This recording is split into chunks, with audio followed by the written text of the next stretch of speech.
We are live. Welcome everybody, सबका स्वागत है। नीलम सक्सेना पेज और लिटरेरी वॉरियर्स ग्रुप की तरफ से आप सबका स्वागत है। ये एक बार फिर हम लेकर आए हैं हमारा शो सुनो एक कहानी, जिसमें कि हम छोटी छोटी कहानियों की, लघु कहानियों की आपके सामने पेश करते हैं। और आज हमारे साथ में जो मंच है, मंच में सभी मंजे हुए लेखक हैं। सभी को आप पहले हमारे मंच से देख चुके हैं, सुन चुके हैं। तो सबसे पहले हमारे पास में यहाँ है डॉक्टर रेणु मिश्रा जी, जो कि यहाँ लखनऊ से हैं। रेणु जी के बाद में नेक्स्ट हमारे साथ में है यहाँ पर शशिकला कालकर जी, जो कि बम्बई से हैं। फिर है पूजा नागिया जी, जो कि गुड़गांव से हैं। और आशा सिंह गौर जी, जो कि वो भी बम्बई से हैं। सुरेखा साहू जी हैं दिल्ली से, और मैं तो हुई बम्बई से। तो आप सबका फिर से एक बार स्वागत है, और हम बिना और ज्यादा ये शुरुआत करते हैं। सबसे पहले मैं बुलाता हूँ शशिकला कालकर कि अपनी वो कहानी कहें। आपको सबको पता होगा कि हम लोग एक जो कहानियों का प्रोग्राम शुरू किया है, हर 15 दिन से एक बार इंग्लिश में, एक बार हिंदी में हम लोग ये प्रोग्राम करते हैं। और इस बार हमने थीम ओपन रखी है, जिसका जो मन चाहे उस सब्जेक्ट पर, उस विषय पर कहानी लिख सकता है। कभी हम उस पर कोई थीम रखते हैं, कभी नहीं रखते हैं। इस बार ओपन थीम है। तो शशिकला कालकर का आपका स्वागत है। आप बताइए, आप क्या कौन सी कहानी सुना रही हैं? सबसे पहले सभी कवियों को, श्रोताओं को मेरी नमस्ते। और अनूप जी और लिटरेरी वॉरियर ग्रुप को बहुत बहुत आभार, उनकी बहुत बहुत आभारी हूँ कि उन्होंने मुझे इस नए कार्यक्रम में सम्मिलित होने का मौका दिया। मेरी कहानी बिल्कुल नई है, आज पहली बार कह रही हूँ, तो हो सकता है कि उम्र के हिसाब से और वैसे भी गलती हो जाए, पहली बार करते हैं तो उसके लिए मैं पहले से ही क्षमा मांग लेती हूँ। सुनिए मेरी कहानी। पति पत्नी आईआईटी प्रोफेशनल्स हैं, एक बड़ी कंपनी में इंजीनियर हैं। दोनों ही दिन भर जॉब पर रहते हैं, तो घर पर कुक, एक छोटा काम और दूसरा करने वाली बाइयां हैं।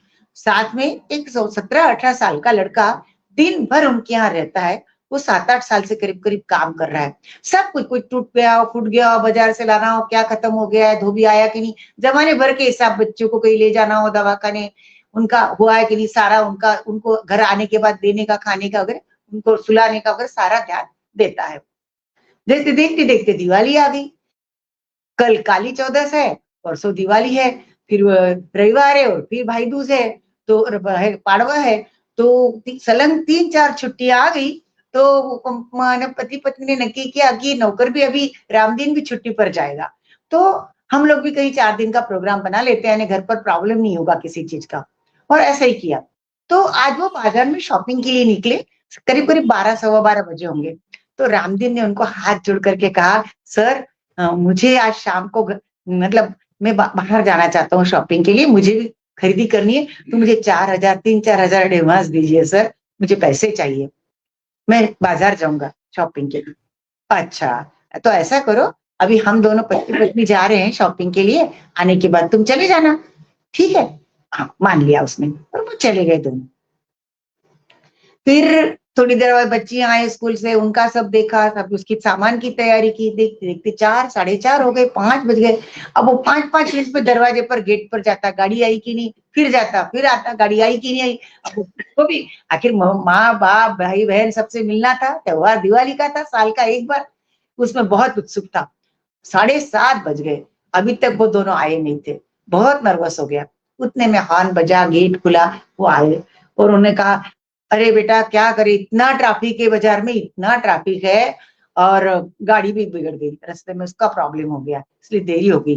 अब ऐसा करो, लो तुम ये 3,000 रखो, और अब हम लोग भी नहीं है, तो कल सुबह तुम तुम्हारे घर से वापस आ सकते हो, 1.5 घंटे का तो रास्ता है, तुम जाओ और सुबह आ जाना, तुमको देरी हो जाएगी, अब तुम घर के लिए निकलो, ठीक है। बड़ा नर्वस तो हो गया था कि खाली हाथ जाना पड़ेगा, उसको बहुत बुरा लग रहा था क्योंकि छोटे भाई बहन ने बार बार कहा था हमारे लिए लाना, हमारे लिए लाना। तो फिर वो घर से निकला तो करीब करीब 1.5 घंटे बाद बस के सफर के बाद उसका गांव आया। उतरा, थोड़ी कच्ची पगडंडी, थोड़ा पक्का रास्ता करते करते घर की तरफ बढ़ने लगा। तो घर आने की थोड़ी दूर पहले उसको रोशनी दिखाई दी। और हाँ, पूरे गांव में गुजिया, लड्डू, शक्करपारे, चूड़े की खुशबू बिल्कुल चारों तरफ महक रही थी। तो उसने देखा उसके घर के पास रोशनी है।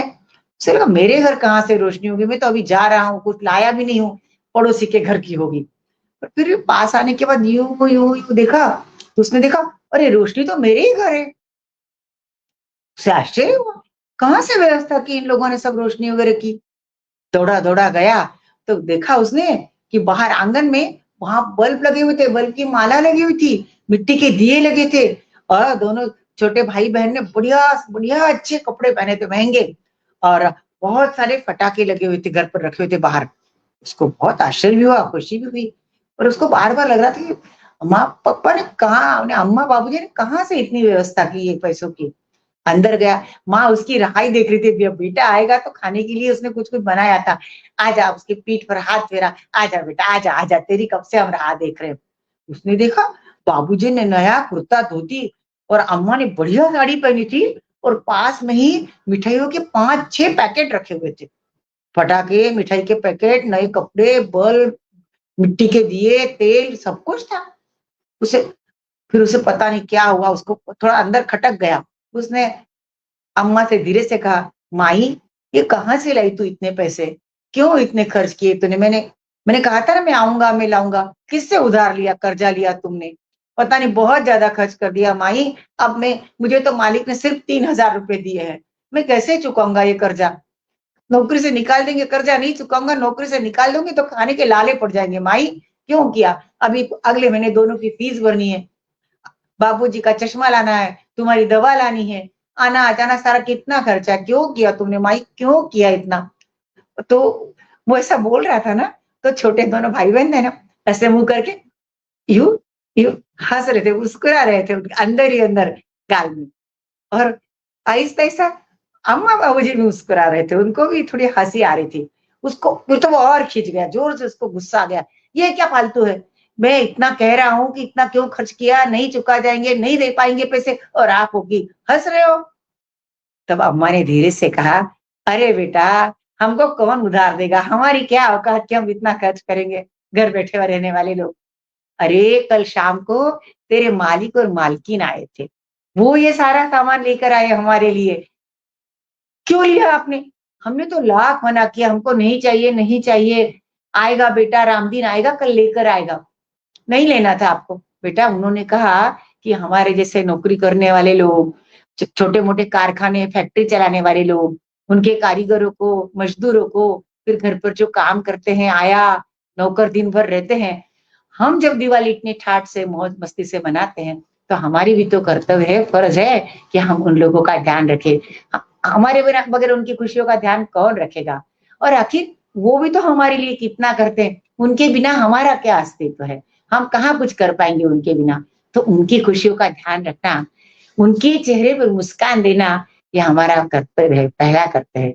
इतना सुन के वो अवाक रह गया, वो समझ गया कि कल मालिक इतने देरी से क्यों आए थे घर पर।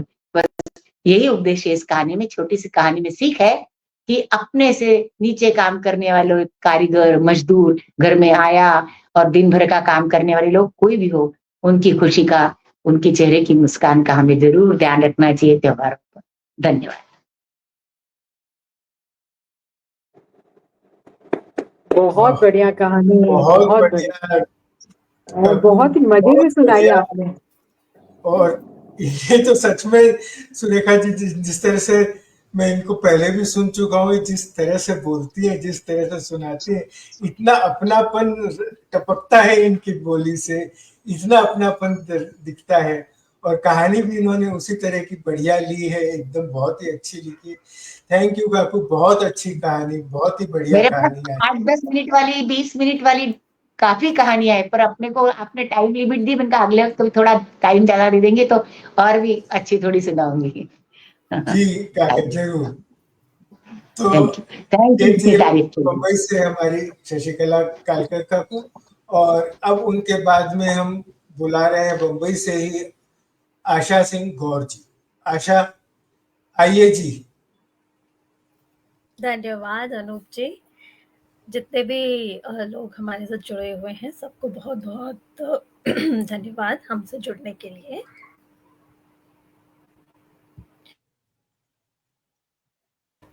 कहानियाँ कितनी प्यारी होती हैं। बचपन से हम कहानियाँ सुनते आ रहे हैं और फिर कहानियाँ हमारी ज़िंदगी में हमारे साथ बनती चली जाती हैं। ऐसी एक बहुत ही छोटी सी प्यारी सी एक कहानी मुझे याद आ रही है। कहानी क्या कहूँ, एक बात हुई थी जो अपनी छाप छोड़ गई। तो कुछ साल पहले मैं बैंगलोर में रहा करती थी और बैंगलोर में एक मीडिया फर्म, एक आईटी का मीडिया फर्म में काम करती थी। तो क्योंकि आईटी फर्म थी इसलिए अपने अपने एम्प्लॉइज का लोग बहुत ख्याल रखते थे। सबको बहुत मक्खन लगा के रखा जाता था। सुबह और दोपहर को बहुत अच्छा नाश्ता, पूरा बुफे लगता था। तो मैं जब वहाँ काम कर रही थी तो मैं अपनी रूममेट के साथ रहा करती थी। उसका नाम था अनु।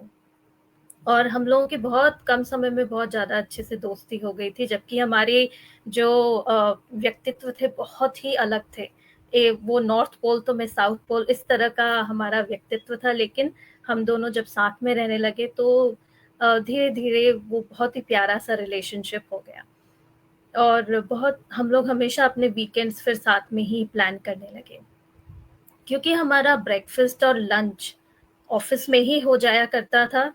तो दोनों ही फिटनेस फ्रीक थे। ऑफिस के बाद जिम जाया करते थे, उसके बाद आने के बाद जूस वगैरह पिया करते थे। कभी खाना बनाने का मन किया तो बना लिया, वरना हम खाना भी नहीं बनाते थे रात को। तो हमारे घर का जो किचन था वो हमेशा ये उम्मीद बना के रह जाता था कि ये आज खाना बनाएंगे। तो फिर हमने सोचा कि हम लोग कई बार जब खाना बनाते थे तो बर्तन ऐसे ही पड़े रह जाते थे।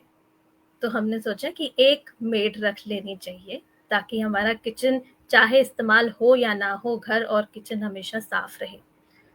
तो हमने आसपास के लोगों को बोल दिया और फिर हमें मिली एक मेड जिन्हें हम अक्का बुलाते थे। अक्का जब पहली बार हमसे मिली तो हमें समझ नहीं आया कि हम उनसे बात कैसे करें, क्योंकि अनु बोलती थी कोंकणी, इंग्लिश, हिंदी।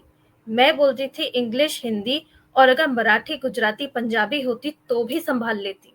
लेकिन अक्का बोलती थी तमिल।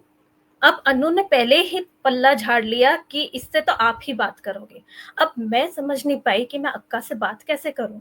लेकिन फिर धीरे धीरे, क्योंकि अक्का तमिल थी, उनको थोड़ी टूटी फूटी इंग्लिश आती थी।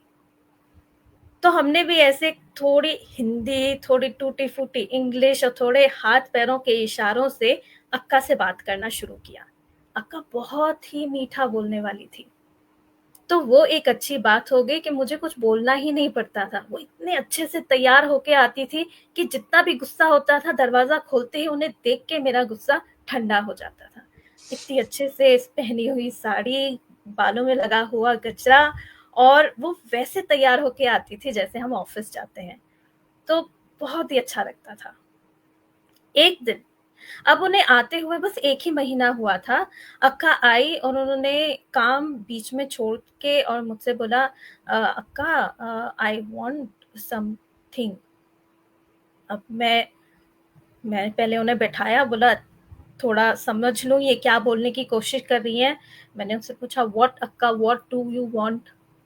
उन्होंने बोला, अक्का, वो भी मुझे अक्का बुलाती थी।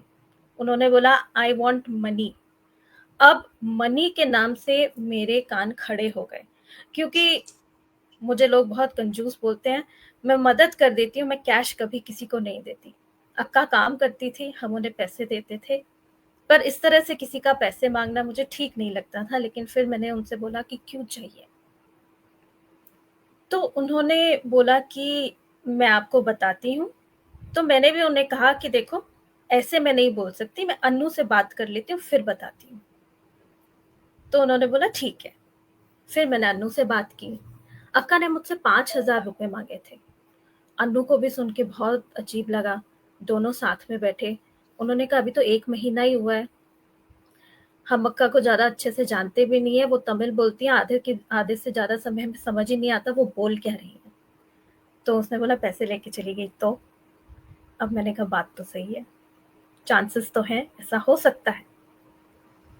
फिर उन्होंने बोला अन्नू ने बोला आप पूछो तो, क्योंकि वो तो पूछने नहीं वाली थी, तो ये जिम्मेदारी मेरी ही थी। तो दूसरे दिन जब अक्का आई, अक्का सुबह सुबह 7 बजे आ जाती थी, मुझे 8 बजे ऑफिस के लिए निकलना होता था। मैंने अक्का से पूछा अक्का 5,000 रुपए क्यों चाहिए? अक्का ने अपनी टूटी फूटी हिंदी इंग्लिश मिक्स करके मुझे बताया कि उनकी एक बेटी है और वो चाहती हैं कि वो गांव में ना पढ़ के शहर में हॉस्टल में रह के पढ़ाई करें। अब मैंने उनसे पूछा क्यों? तो उन्होंने बताया कि बेटा अक्का हमारे गांव में उस उम्र में सारी लड़कियों की शादी हो जाती है, मैं नहीं चाहती कि मेरी बेटी की भी शादी हो जाए, मैं उस माहौल से उसे दूर रखना चाहती हूँ। ये सुन के मेरा दिल थोड़ा सा तो पसीज चुका था। फिर उसके बाद मैंने कहा ठीक है, मैं आपको बताती हूँ। उसके बाद आया फ्राइडे। अब सारे हफ्ते काम करने के बाद फ्राइडे को अन्नू और मैं दोस्तों के साथ बाहर चले जाया करते थे, कभी पब, कभी डिनर, कभी ऐसे ही दूसरे दोस्तों के घर चले जाते थे फ्राइडे इवनिंग पार्टी करने के लिए। तो हम लोग पार्टी करके आए। सैटरडे को सुबह देर से उठे और लगभग 10-11 बजे एक मैसेज आया कि पार्टी का जो कंट्रीब्यूशन था वो था 1500।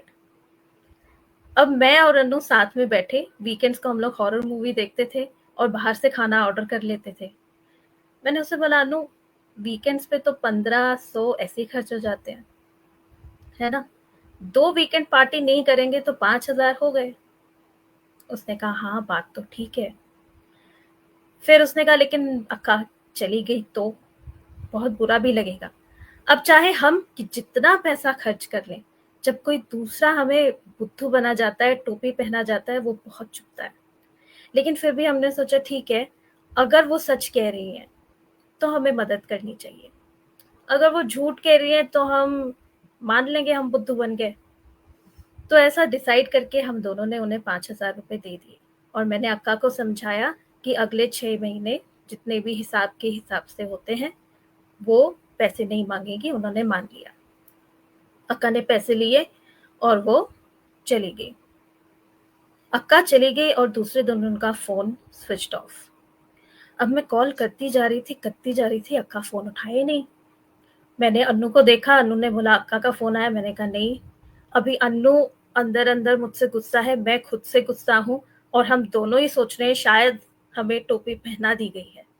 दूसरा दिन आया तो भी फोन नहीं बजा, तीसरा दिन आया तो भी फोन नहीं बजा। मेरा गुस्सा बढ़ता जा रहा था, मेरा खून खौलता जा रहा था कि हम अच्छा करना चाह रहे थे लेकिन वही हुआ जो हम चाह रहे थे कि ना हो। फिर मंडे को सुबह 6 बजे घंटी बजी। अब मैं दौड़ के गुस्से में तिलमिलाती हुई गई, मैंने देखा अक्का खड़ी थी, मैं दरवाजा खोला और उनके ऊपर बरस गई, कहाँ थे आप, फोन क्यों स्विच ऑफ था, ऐसे कैसे कर सकते हो आप। और अक्का, पहले तो उन्हें देख के पहले ही मेरा गुस्सा उतर गया क्योंकि वो उसी तरह से सुंदर तरीके से तैयार होके आई थी, बालों में गजरा लगाया था, लेकिन मैं कोशिश कर रही थी मैं अपना गुस्सा बनाए रखूं। लेकिन उन्होंने हंस के मुझे कहा कि अक्का मेरी बेटी वहां पढ़ने जाने वाली थी, टाइम हो रहा था, मुझे अपने पति पे विश्वास नहीं है, वो पीता है, वो पैसे खर्च कर देता, उससे अपनी बेटी को दूर रखने के चक्कर में मैं निकल गई, मैंने फोन चार्ज नहीं किया और चार्जर लेना भी भूल गई, इसीलिए मैं आपको फोन नहीं कर पाई। उनकी ये बात सुन के मेरा पूरा गुस्सा वहीं उतर गया। और उस दिन पहले तो एक बच्ची का जो भविष्य था वो जैसा उसकी माँ चाहती थी वैसा बन गया, और दूसरा हम लोगों का भरोसा टूटते टूटते बच गया और अन्नू और मैं उस वीकेंड फिर से पार्टी के लिए चले गए। बहुत बढ़िया। थैंक यू आशा जी, ये तो बहुत अच्छा और अच्छी आपने सीख दी। और जैसे कि शशिकला पॉइंट कहा था वो उसी पॉइंट पर आपका भी ये एक तरह से छूता हुआ आ रही है कहानी। और हम टाइम की सीमा के ऊपर ध्यान रखते हुए घड़ी के ऊपर एक आंख जमाए हुए हैं, और इसके लिए इमीडिएटली हम बुला रहे हैं पूजा जी को कि अभी पूजा जी गुड़गांव से हैं, और आपको क्या कहानी सुनाएंगी ये तो पूजा जी खुद ही बताएं। थैंक यू, धन्यवाद अनूप जी। सभी श्रोतागण जो जुड़े हुए हैं और जो हमें बाद में सुनेंगे, उन सभी का बहुत बहुत धन्यवाद अपना समय निकाल कर हमें सुनने के लिए। तो आशा जी ने जैसे बताया कि वो बैंगलोर में रह के आई हैं या रहती हैं, उससे मुझे याद आया कि मैं भी बैंगलोर में कुछ समय रह के आई हूँ, तो मैं कुछ कुछ रिलेट कर पा रही थी उस टाइप के सिनेरियो को। तो मेरी बैंगलोर की यादें ताज़ा करने के लिए धन्यवाद आशा जी। तो मेरी जो ये स्टोरी है, ये एक पौधे और उससे जुड़ी उम्मीद को लेकर है। इसका स्टोरी का नाम है बोगनविले, जो कि मेरा पसंदीदा फूल है। तो सुनिएगा। ये साल बहुत अच्छा होने वाला था, उसने खुद को कहा, और फिर बड़ी उम्मीद और मेहनत से वो ढूंढ के लाई बोगनविला की वो पौध, जिस पर माली ने कहा कि उसकी पसंद के सफेद फूल खिलेंगे।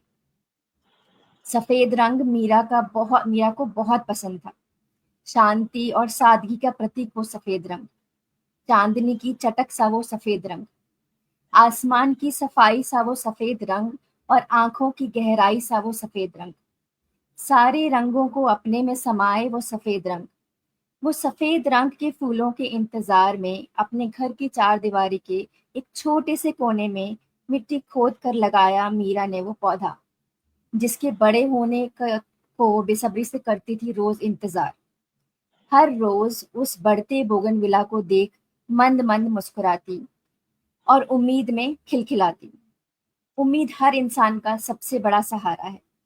बुरे वक्त में अच्छे वक्त की उम्मीद, और अच्छे वक्त के कायम रहने की उम्मीद, संभावनाओं की उम्मीद, बढ़ोतरी की उम्मीद, प्यार और सम्मान की उम्मीद, खैर ख्वाह की उम्मीद। बस इसी उम्मीद से मीरा अपने हाथों से उगाए उस बोगनविला को हर रोज तकती, आते जाते, उसके नए पत्तों को छूती और नई कोंपलों का इंतजार करती। दिन बदलते रहे और मीरा का बोगनविला भी दिन दुगनी रात चौगनी बढ़त दिखाता रहा। मोटा तना, हरे चमकदार पत्ते और फूलों के इंतजार उसे हर रोज एक नई उम्मीद बंधाता रहा कि एक दिन उसकी बालकनी तक वो तना पहुंचेगा और उसकी दीवारों पे सफेद रंग के फूलों की चादर बिछी होगी। उसका घर कितना सुंदर लगेगा, यही सोच सोचकर अपने ख्वाबों की दुनिया में वो खो जाती।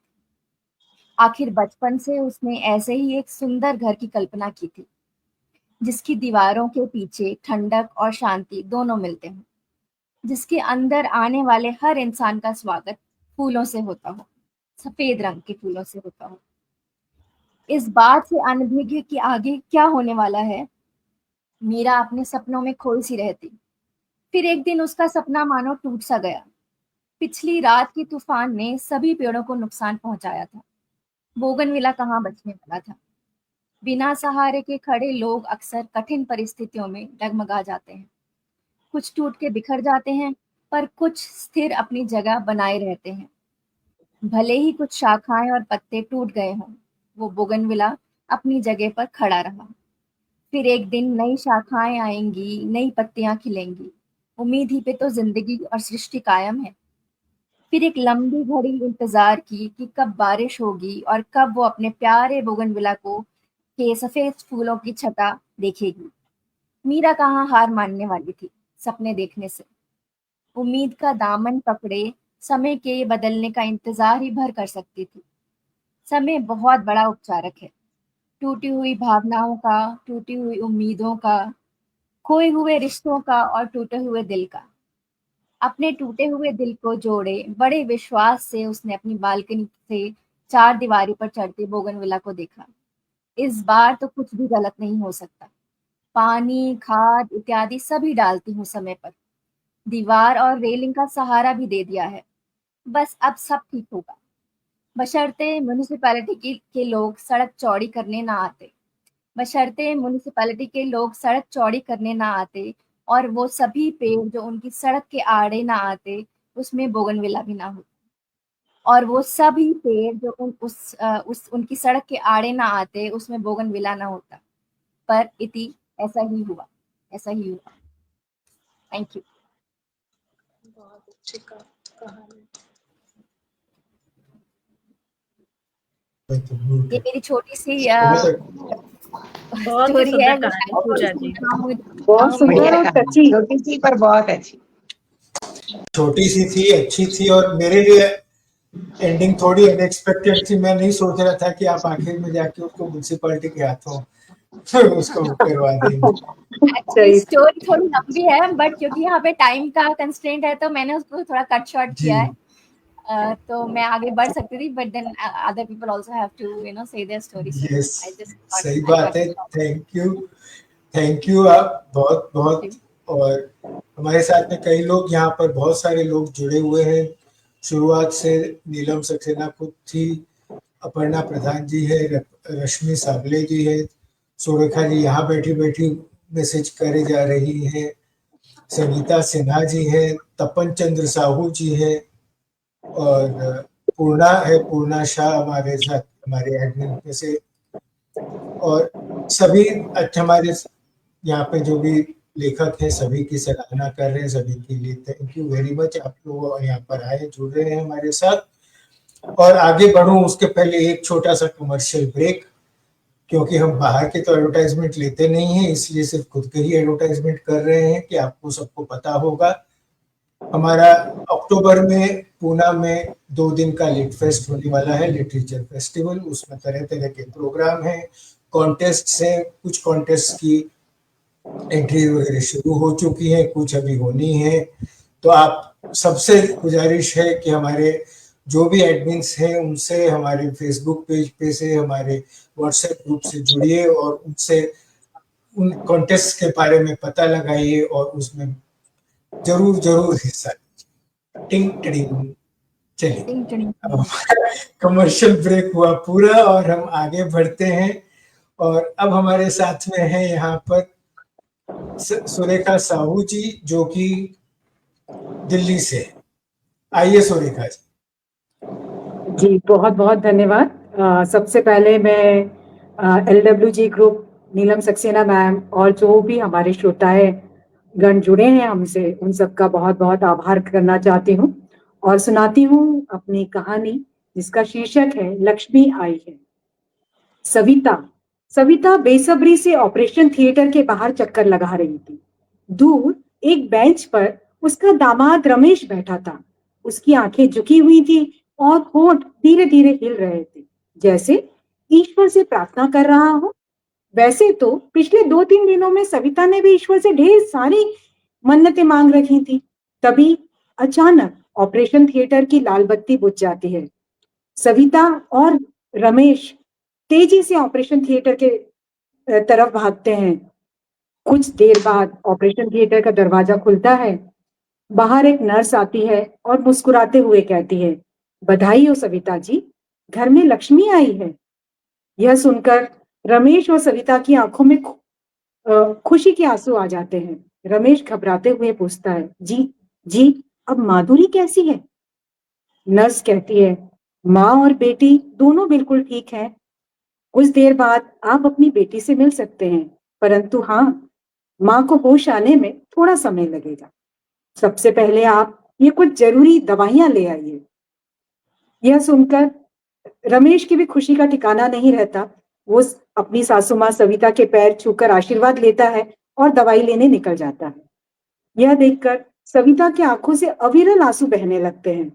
ये आंसू खुशी के नहीं, इसके साथ साथ उसमें जज अंगद सेठ के लिए कृतज्ञता और दुआओं का सैलाब होता है। कुछ समय पहले की ही बात थी। माधुरी ने 12वीं कक्षा की परीक्षा शानदार अंकों से उत्तीर्ण की। घर में उत्सव जैसा माहौल था। वह परिवार की पहली लड़की थी जिसने 12वीं तक शिक्षा प्राप्त की थी।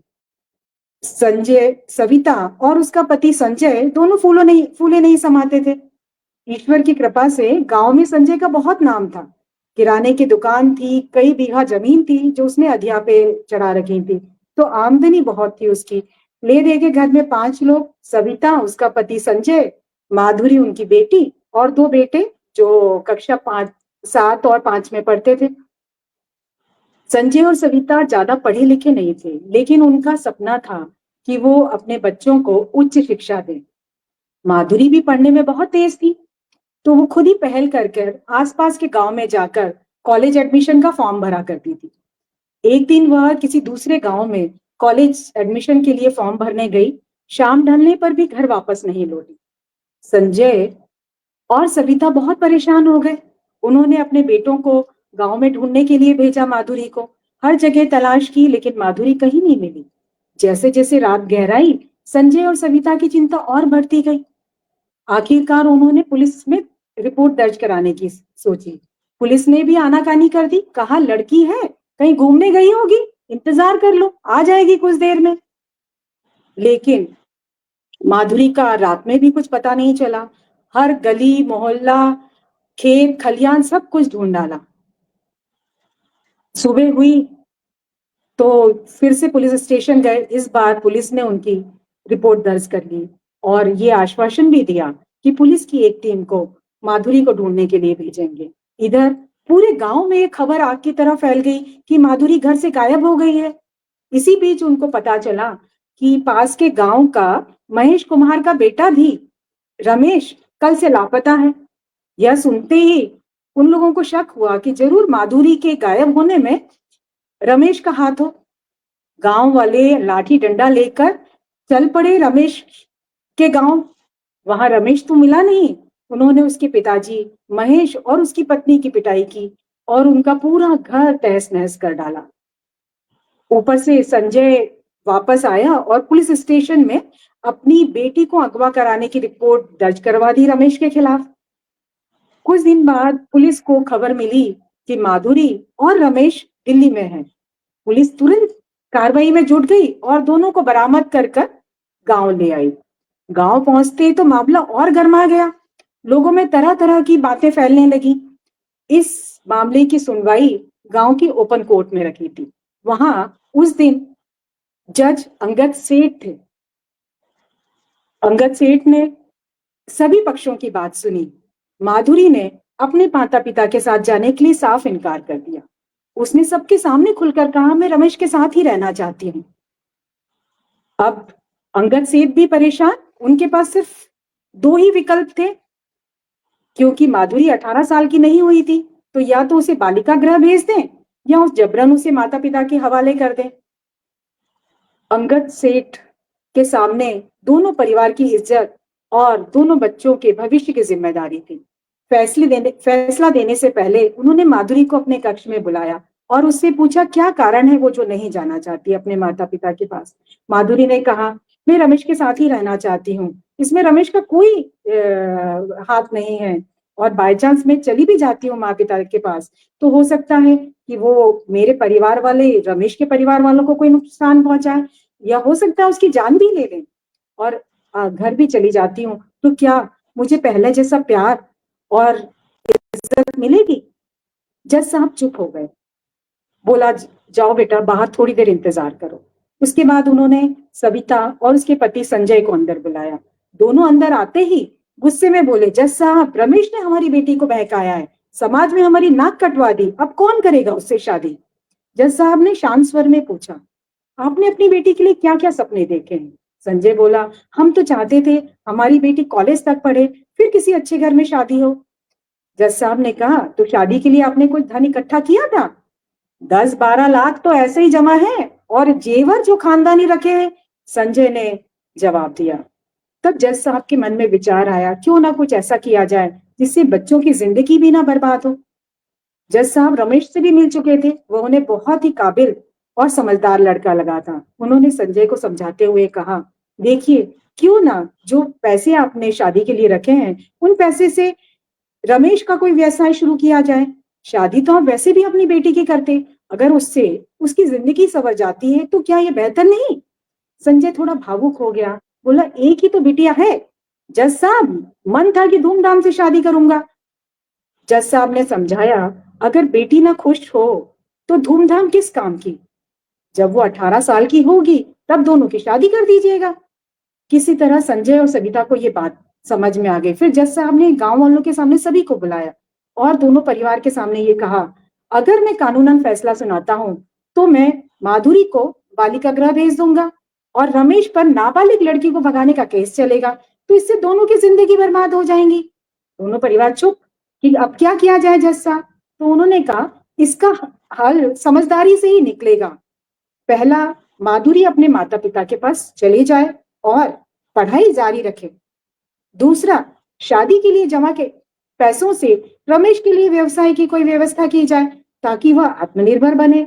तीसरा, जब माधुरी 18 साल की हो जाएगी तब आप इन दोनों की शादी का फैसला कीजिएगा और इनकी मर्जी से।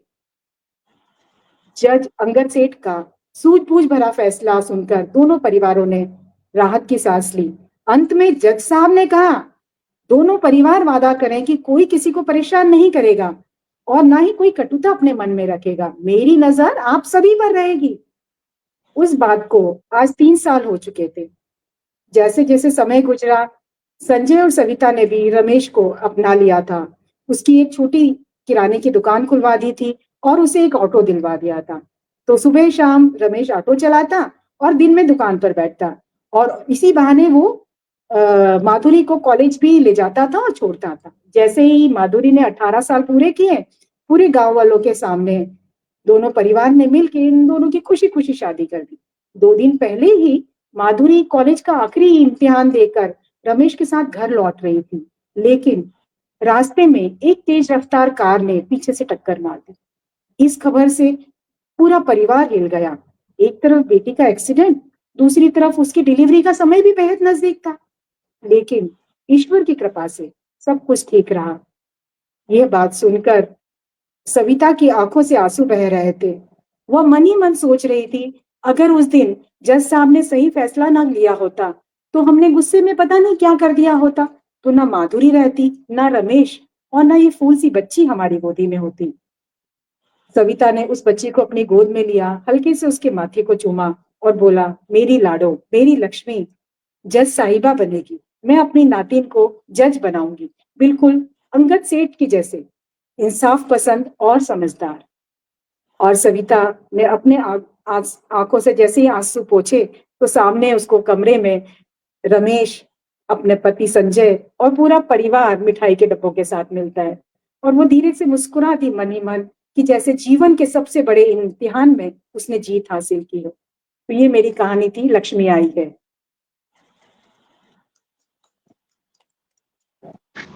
एकदम भावुक कहानी, भावुक। सच में बहुत ही भावुक कहानी सुरेखा जी। और आपकी सीक्रेट बता दूं यहाँ पर सबको, आपकी सीक्रेट बता ही देता हूँ कि आप प्रोग्राम में जब हिस्सा तो इन्होंने ले लिया, फिर बाद में मुझे कहती है कि मैंने कहानी तो आज तक कभी लिखी नहीं है, अब क्या करूं। मैंने कहा नहीं लिखी है तो लिखिए।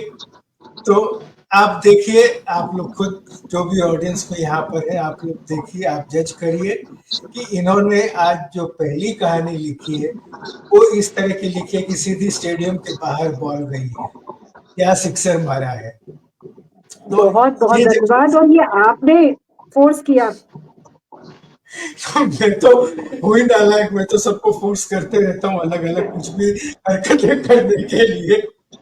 जरूरी थोड़ी ना कि आप लोग मेरा कहना माने। अब जैसे कि अगर मैं रेणु जी को कहूँ कि नहीं रेणु जी अभी आप कहानी मत सुनाइए, तो मेरा कहना थोड़ी ना मानेगी, सुना कर रहेंगी। मैं नहीं सुनाऊंगी, मैं बिल्कुल आपका कहना मानूंगी। आप कह तो देखिए। आइए रेणु जी, आइए, अपनी कहानी सामने लाइए। सुनाऊ ना, है आज्ञा। बिल्कुल बिल्कुल बिल्कुल। तो मेरी ये कहानी है मगर के बारे, और ये कहानी भी अनूप जी की वजह से ही लिखी गई है और यही प्रेरणा स्रोत है कहानी लिखने के। वरना अमूमन हम लोग कविता ही लिखते हैं, कहानियां कम ही लिखी जाती हैं। तो बस मैं जल्दी से शुरू करती हूँ अपनी कहानी। ये एक गोताखोर की कहानी है। बरसों बाद वह अपने गांव वापस आई थी। और बरबस पांव समुद्र के उसी तट पर उसे खींच लाए थे।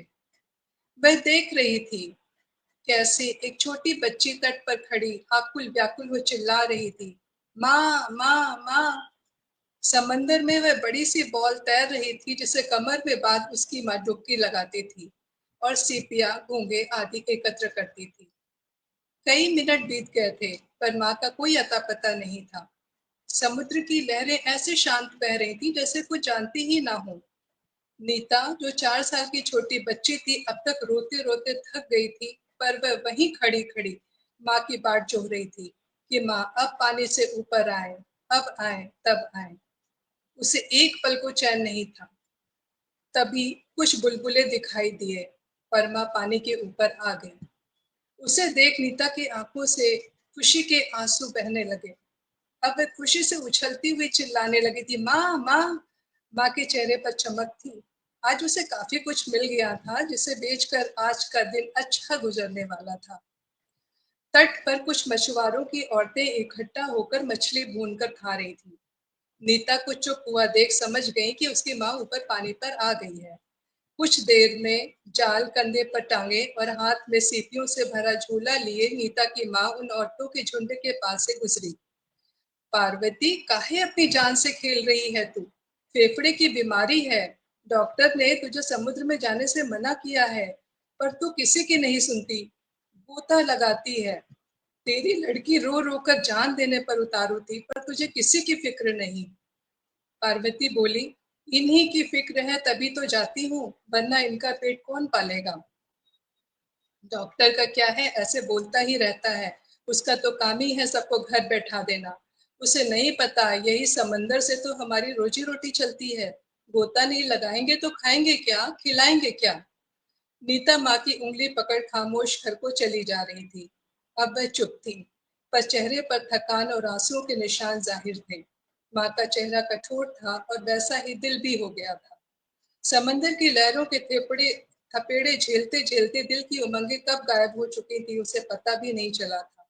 अब उसमें कोई लहर नहीं उठती थी। दिन भर काम और बस काम में ही दिन गुजार देती थी।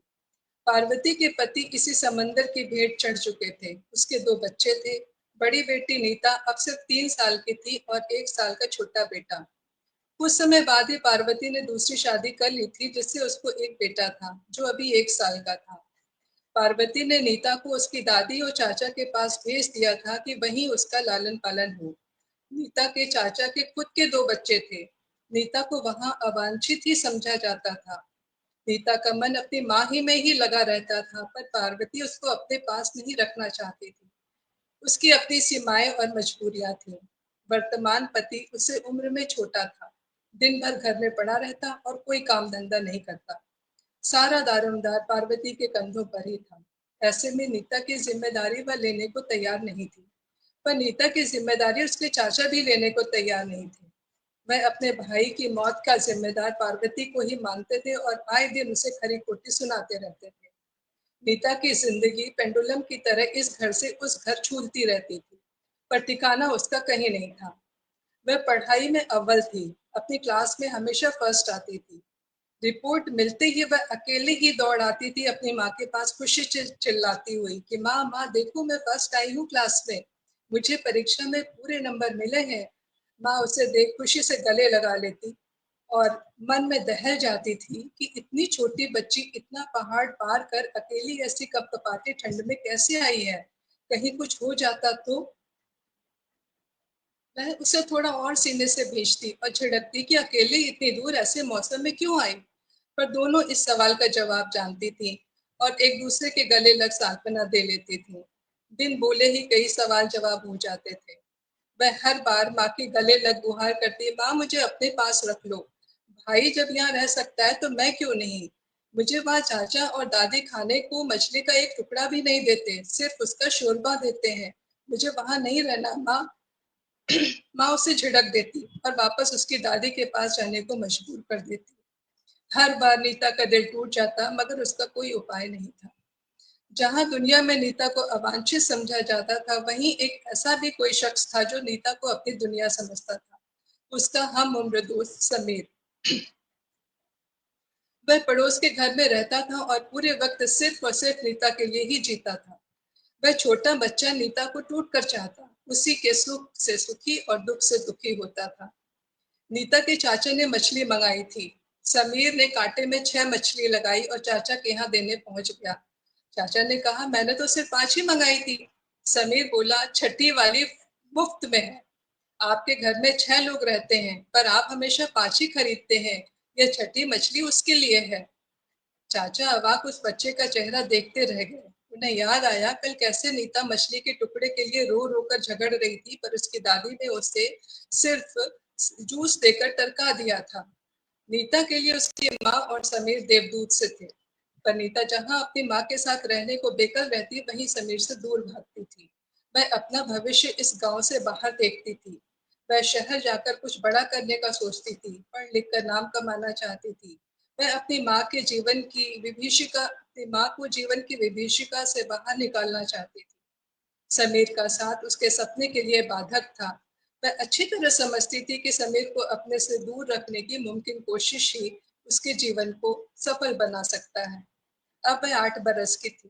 क्लास में कविताओं की प्रतियोगिता में उसे अपनी कविता लिखी थी और दूसरा स्थान प्राप्त किया था। वह आदतन माँ को दिखाने खुशी से दौड़ी चली आई थी कि देखो मैंने कितनी अच्छी कविता लिखी है। माँ अपने काम में व्यस्त, पिता कमरे में हमेशा की तरह लेटे आराम फरमा रहे थे। माँ बीमारी में भी काम करती थी और खांस भी रही थी। उसे इस हाल में देख वह कविता के बाद भूल गई और माँ से झगड़ पड़ी कि वह क्यों गोता लगाने समुद्र में जाती है। उसके फेफड़े खराब हो रहे हैं, वह क्यों नहीं अपना ध्यान रखती, क्यों नहीं बीड़ी पीना बंद करती। बीड़ी पार्वती की एक कमजोरी थी। डॉक्टर ने बीड़ी ना पीने की भी सख्त हिदायत दी थी, पर वह कहाँ खुद को रोक पाती थी। कभी वह बीड़ी किसी गमले के नीचे, कहीं मचान में, कहीं डब्बे में, यहाँ आदि छुपा कर रखती और चोरी छुपे पीती थी। नीता जानती थी। वह उसी गमले में पानी देने लगी जहाँ नीचे उसने छुपा के रखा था और उस बीड़ी के पैकेट को भिगोकर खराब कर दिया। माँ चुपचाप देख रही थी, क्या ही बोलती। नीता ने माँ को बताया कि उसकी कविता प्रतियोगिता में दूसरे स्थान पर आई है। माँ को कविता में कोई खास रुचि नहीं थी। नीता ने फिर मचलकर माँ से कहा, उसे चाचा के घर से वापस बुला लो ना और इसी घर में अपने साथ रहने दो। फिर से वही सब बहस हुई और माँ ने उसकी बात अनसुनी कर दोबारा उसे डांट कर वापस भेज दिया। नीता दुखी मन से वापस चली गई। माँ अपना काम निपटाकर कमरे में आई तो नीता की कविता जो फ्रेम की हुई ताखे पर रखी थी उस पर नजर पड़ी। वह उत्सुकतावश पढ़ने लगी तो पति ने रोका, इस कविता को मत पढ़ना, तुम इसको पढ़ना तुम्हारे लिए ठीक नहीं होगा, अच्छा है इसको छोड़ दो। पति के रोकने से पार्वती की उत्सुकता और बढ़ गई। वह कविता लेकर बाहर आ गई और पढ़ने लग गई। वह एक सांस में उस पूरी कविता को पढ़ गई। जब उसने नजर ऊपर उठाई तो आंखों से आंसू झरझर बह रहे थे और दिल जैसे बैठा जा रहा था। एक छोटी सी बच्ची के ये मनोभाव, वह कैसे अपरिचित रही अभी तक। अपनी ही बेटी से वह अब तक इतना अनजान कैसे रह गई थी। उसके प्यार से इतनी अनभिज्ञ कैसे थी। किसी ने पहली बार उसके दुखते दिल को समझा था। किसी ने पहली बार उसके थके तन मन की बात की थी। किसी ने पहली बार उसके भार को अपने ऊपर लेने की बात की थी। किसी ने पहली बार उसके स्ट्रगल को, उसके जीवन को समझा था और उसे अपने ऊपर ले माँ को हर श्रम से मुक्त कर सुख और आराम की जिंदगी देने का वादा किया था। हाँ, ये वादा पार्वती ने पहले किसी ने नहीं किया था। किसी ने उसको इस तरह नहीं समझा था जैसे इस छोटी बच्ची ने समझा था। उसका दिल दुख और पीड़ा से तार-तार हो गया कि कैसे उसने अपने इस कलेजे के टुकड़े को अपने से दूर रखा, उसकी अवहेलना की, उसे उन लोगों के साथ रहने को मजबूर किया जिन्होंने उसे हर तरह से तिरस्कृत किया। वह दौड़ पड़ी नंगे पांव बेटी को वापस लाने। उसने पति से कहा कि वह तो इस लायक नहीं कि ऐसी योग्य बेटी की वह माँ बन सके, पर भगवान ने दया कर उसे ऐसी बेटी दी। वह इतनी मूर्ख कि अपनी ही बेटी को अपने से दूर कर दिया। वह अपनी भूल सुधारने जा रही है, वह उसे वापस लाने जा रही है और साथ ही सबको सचेत कर रही है कि अगर उसकी बेटी को किसी ने इस घर में तकलीफ दी तो अब की उसकी बेटी नहीं बल्कि वह इस घर से बाहर जाएगी।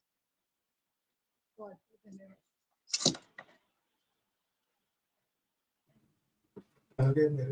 बहुत अच्छे बढ़िया, बहुत ही खूबसूरत, बहुत बहुत सुंदर। बहुत बढ़िया, बहुत सुंदर बढ़िया, कहानी। बहुत वेरी इमोशनल। एकदम एकदम इमोशनल कर दिया आपने रेणु जी, बहुत ही बढ़िया। और हमारी तो समय अब सीमा हम तो गौतम मुनीम जी को बुलाते हैं हमारे ग्रुप के। अनूप जी बताएंगे अनूप जी क्या सुनाने हाँ, वाले अभी हैं? आपकी बारी है अनूप जी। हाँ जी, बिल्कुल समय सीमा हो चुकी है, फिर भी मैं आ रहा हूँ। पर विश्वास रखिए 3 बॉल में आउट हो जाऊंगा, ज्यादा लंबे देर की पारी नहीं खेलूंगा। कहाँ गए? देखिए, आपके लिए 10 मिनट बचाए हैं हमने, पूरे आपके जी। लिए। तो आखिर में मेरे को एडवर्टाइजमेंट भी तो बोलना है वापस से, ऐसे थोड़ा ही ना चलेगा। उसके लिए बोनस मिनट आप ले सकते हैं हमारी तरफ से, मुनीम जी फ्री। है ना, हिसाब किताब सही रखेंगे। अनूप जी जल्दी शुरू करिए कहानी। चलिए मैं जी, हाँ जी, मैं शुरू कर रहा हूँ। ये एक छोटी सी कहानी है, बहुत छोटी कहानी है। इसको मैं कम से कम 6-7 बार अलग अलग तरह से लिख चुका हूँ। ये इसका ओरिजिनल रूप जो है, एकदम छोटा लघु रूप जो है, वो आपके सामने आज पेश कर रहा हूँ। सर, क्या आप मुझसे अब भी प्यार करते हो? प्रिया ने अपने हिंदी साहित्य के प्रोफेसर से पूछा। प्रोफेसर शर्मा कुछ हड़बड़ा गए और बिना कुछ सोचे बोल पड़े। लगता है तुम्हारा हिंदी का ज्ञान कमजोर है। हिंदी भाषा में अब भी इस बात का सूचक है कि वर्तमान से पूर्व ऐसे होते रहा है। मैंने तो तुमसे कभी नहीं कहा कि मैं तुमसे प्यार करता हूं। कुछ दिनों बाद प्रोफेसर शर्मा को डाक से एक पत्र मिला। उसमें केवल इतना लिखा था, काश आप हिंदी भाषा के अलावा भी कुछ समझ पाते। शर्मा जी ने पुरानी बातें मन से और नए आंसू आंखों से पोंछते हुए उस पत्र को फिर उसी जगह हिफाजत से रख दिया जहां से वे उसे हर साल निकाल कर पढ़ लिया। That's it. Thank you very much. हमारा short and program sweet, short and sweet. क्या बात है अनूप जी, आपने कहानी में छायावाद डाल दिया। छोटा पैकेट बड़ा धमाल धमाका। तो कोई बात नहीं, थैंक यू। और आप लोग सब यहाँ से हमारे साथ जो जुड़े हुए हैं, लगातार कमेंट किए जा रहे हैं। संगीता सिन्हा जी हैं, रूपा राव है, मैत्री जोशी हैं, अलका निगम जी आई हैं यहाँ पर, और भी कई लोग यहाँ हैं हमारे साथ में जुड़े हुए। सबके मैं नाम तो नहीं इस समय देख पा रहा हूँ, पर जो भी आप आए हैं, आप सबका बहुत बहुत धन्यवाद। नीलम सक्सेना का सबका बहुत धन्यवाद। और आखिर में हमारा कमर्शियल वापस से एक बार कि हमारा अक्टूबर में जो लिटरेरी वॉरियर्स का लिटरेरी फेस्टिवल होने वाला है, उसमें आप लोग सब शामिल होइए, सब पधारिए और हो सके वहां तक उसमें हिस्सा भी लीजिए। और इसके साथ हम आज का प्रोग्राम अब समाप्त करते हैं। Thank you, good night, thank you, thank you, thank you सभी को, नमस्कार। Thank you. Thank you Anoop ji, आपको भी। बहुत बहुत धन्यवाद।